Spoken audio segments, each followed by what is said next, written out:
Hello everyone, welcome to this video. In this video, you'll learn about the metric function in R. So, and we will build our first matrix in using R, using this metric function.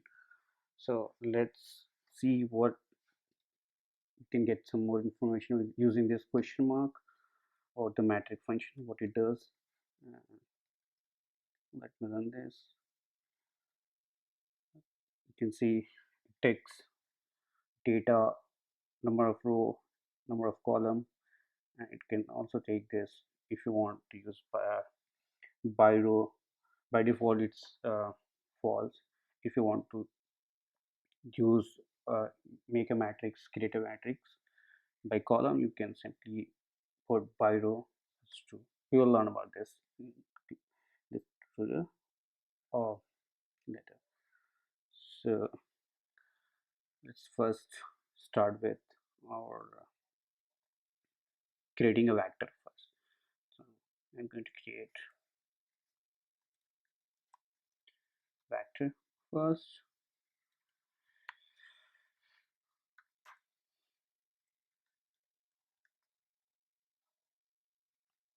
Say 1 to 10 and then this.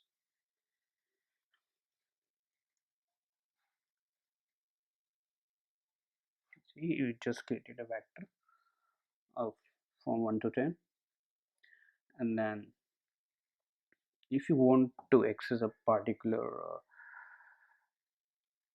vector, so you can just simply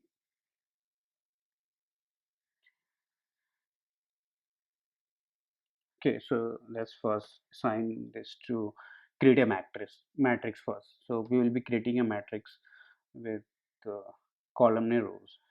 So let's see, we have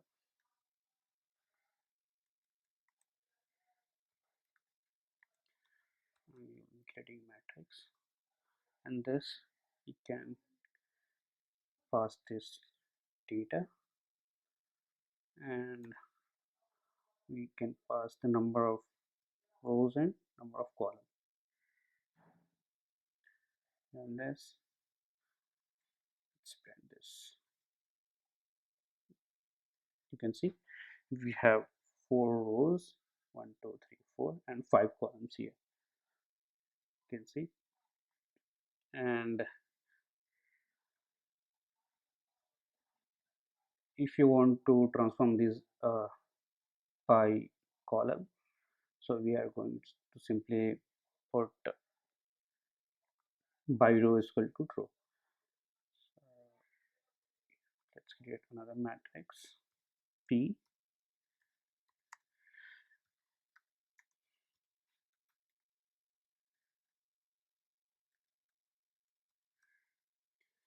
My data. We're going to use this function set by rows is equal to true.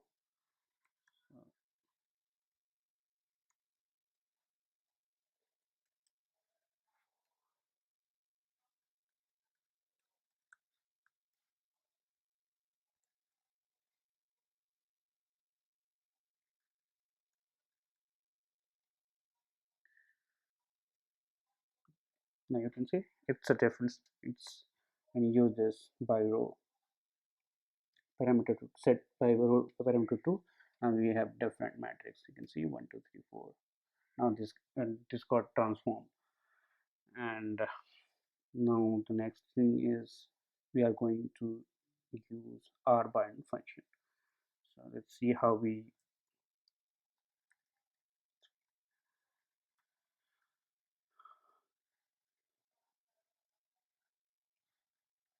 let us create some vector first. Let me say one.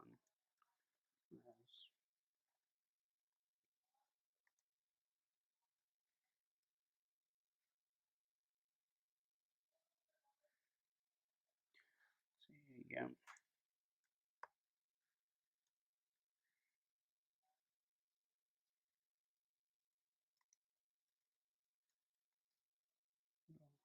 Now I'm going to just copy paste from my previous.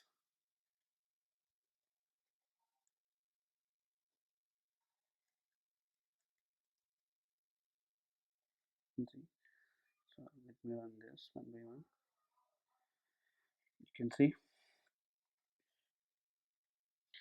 now to use this. Now we have created different vectors r1, r2, r3.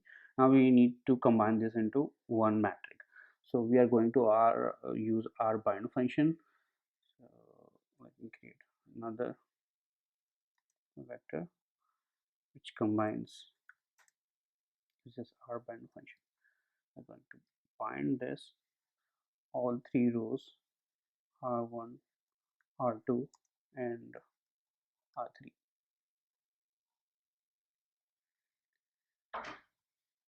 And let me print this. You can see uh, we have this matrix now.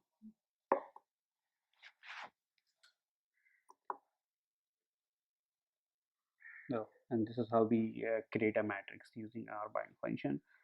And let's take an example of cbind.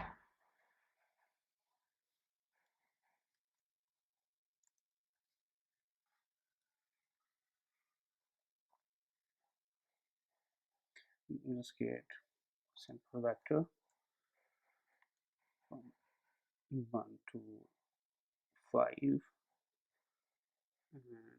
another c2 vector with -1 to 5, and we are going to combine this using cbind function. So let's see if we have c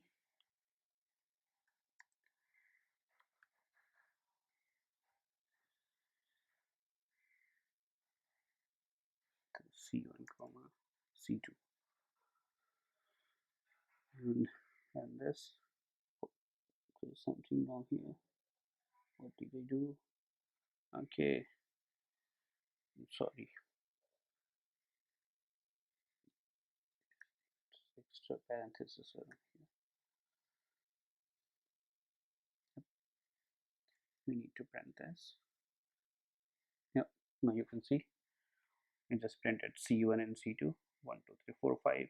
We just combined these two rows into one using this cbind function. Hope you enjoyed this video. Hope this helps. You need to practice a lot more to get more over this, more over hand practice on this matrix. Thanks for watching. Let me know your feedback in the comment.